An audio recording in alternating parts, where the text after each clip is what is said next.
Praise the lord. ప్రభు పేరిట మరొక దినంలోకి మీకందరికీ వందనాలు. ఈ దినం పరిశుద్ధాత్మ దేవుడు మన కొరకు ఏర్పాటు చేసుకున్న వాక్య భాగం యోహాను సువార్త 21వ అధ్యాయము 1-14 వచనాలు. అటు తరువాత యేసు తిబెరియ సముద్ర తీరమున శిష్యులకు మరలా తన్ను ప్రత్యక్షపరచుకొనెను.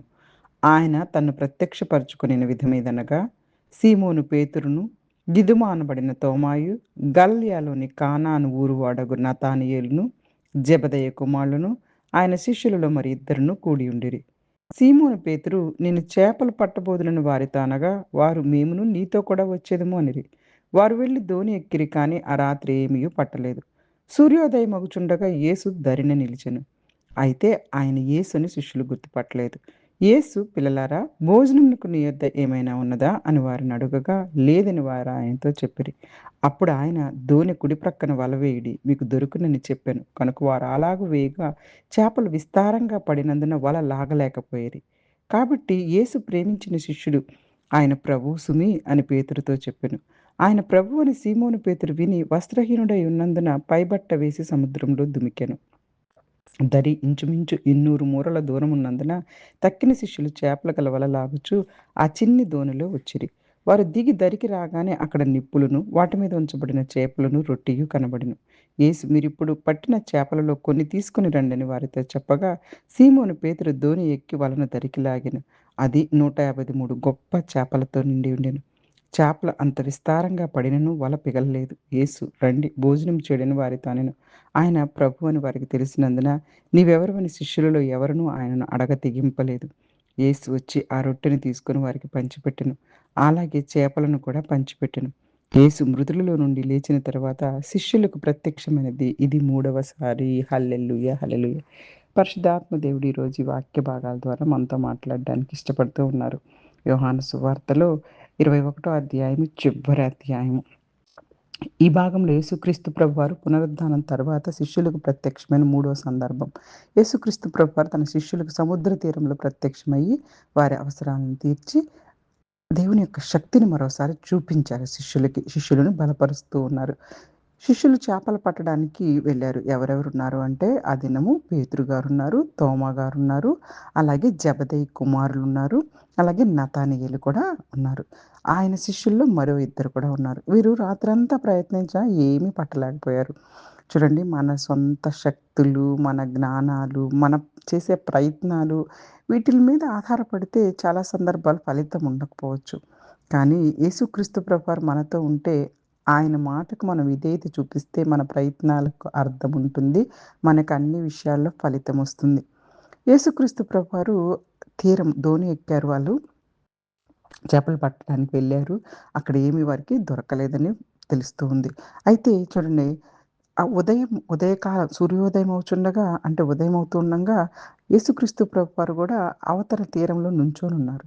శిష్యులకి ఆయన యేసుక్రీస్తు ప్రభువారని గుర్తుపట్టడం లేదు. వెంటనే చూడండి, అక్కడ ఒక గొప్ప అద్భుతాన్ని యేసుక్రీస్తు ప్రభువారు వాళ్ళతో ఏం మాట్లాడుతూ ఉన్నారంటే, పిల్లలారా, భోజనానికి మీ వద్ద ఏమైనా ఉందా అని అడిగారు. అడిగితే వారు అప్పుడు వెంటనే లేదని చెప్పారు. ఎందుకంటే రాత్రంతా వాళ్ళు శ్రమపడ్డా ఏం దొరకలేదు కాబట్టి. వెంటనే దోణి కుడి పక్కన వల వేయండి, మీకు దొరుకును అని చెప్పారు యేసుక్రీస్తు ప్రభువారు. ఇది మన జీవితాలకు ఒక ప్రోత్సాహం. మన సమస్యల మధ్య దేవుడు మనకు కనిపించకపోయినా ఆయన మనల్ని విడిచిపెట్టట్లేదు. మనకు తెలియకుండానే మన పరిస్థితులన్నిటిలో ఆయన ఉంటూనే ఉన్నారు. మనకి తెలియట్లేదు ఆ విషయం. అప్పుడు చూడండి, వెంటనే కుడివైపున వల వేయండి అనగానే యేసుక్రీస్తు ప్రభువారి మాటకు విధేయత శిష్యులు చూపిస్తున్నారండి. వాళ్ళు ఇన్ని సంవత్సరాలు మాకు తెలుసు, వలలు వేయటాలు తెలుసు, చేపలెక్కడ పడతాయో తెలుసు, ఏ సమయంలో పడతాయో తెలుసు. ఇలాంటి ప్రశ్నలు, వాదనలేం చెప్పట్లేదు ఎదుటుగా. మాకు తెలుసు, మేము ఆల్రెడీ వీటిల్లో చాలా ఎక్స్‌పీరియన్స్ ఉంది, మాకే తెలీదు, మీకెలా తెలుసు అని ఏం అంటల్లా. విధేయత చూపించడం మన జీవితాల్లో ఆశీర్వాదానికి మార్గం. మనకు అసాధ్యంగా కనిపించిన పరిస్థితులు కూడా యేసుక్రీస్తు ప్రభువారు ఒక్క మాటతో మార్చగలరు. హల్లెలూయా, హల్లెలూయా. అయితే ఆయన మాటకు విధేయత చూపిస్తేనే ఇక్కడ శిష్యులు యేసుక్రీస్తు ప్రభువారిని గుర్తించారు. వెంటనే యేసు ప్రేమించిన శిష్యుడు అంటే అనేక సార్లు తెలియపరుచుకున్నాం. ఈ సువార్తను రాసిన యోహాను గారే. ఆయనను గుర్తించి ఆయన ప్రభువు సుమి అని పేతురుతో చెప్తున్నారు. పేతురు గారు వెంటనే యేసుక్రీస్తు ప్రభువారిని కలవడానికి సముద్రంలోకి దూకేశారు. ఇక్కడ పేతురు గారు చూపించింది యేసు ప్రభువారి పట్ల ప్రేమ మరియు ఆతృత. ప్రభువును గుర్తించినప్పుడు ఆయన దగ్గరికెళ్ళడానికి మన హృదయం కూడా ఆసక్తిగా ఉండాలి. తీరానికొచ్చినప్పుడు శిష్యులు అక్కడ నిప్పులు, చేప మరియు రొట్టె సిద్ధంగా ఉండడం చూసారు. యేసుక్రీస్తు ప్రభువారు వారిని తినండి అని చెప్పారు. ఇది యేసుక్రీస్తు ప్రభువారు తన శిష్యుల పట్ల చూపించిన ప్రేమ, శ్రద్ధ మరియు సంరక్షణ.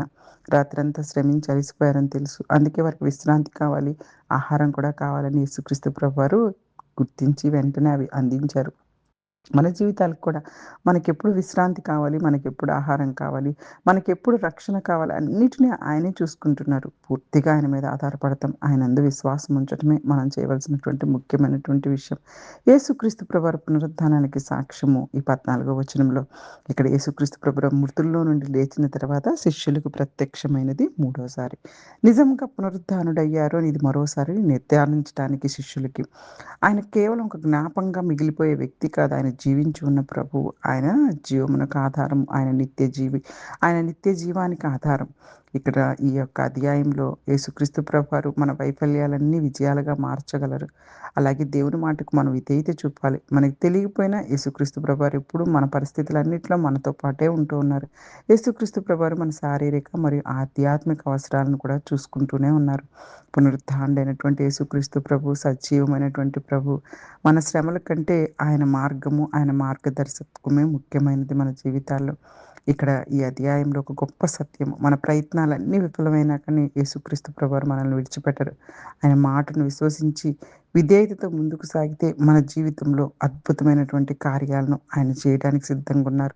అలాంటి కార్యాలు మన జీవితాల్లో జరగాలని ఆశిస్తున్న మనం అందరము కూడా ఆయన మాటకు విధేయత చూపించి ఆయన యందు విశ్వాసంతో ముందుకు సాగాలని కోరుకుంటూ ఈ చిన్ని వాక్యాన్ని దేవుడు ఆశీర్వదించి దీవించునుగాక.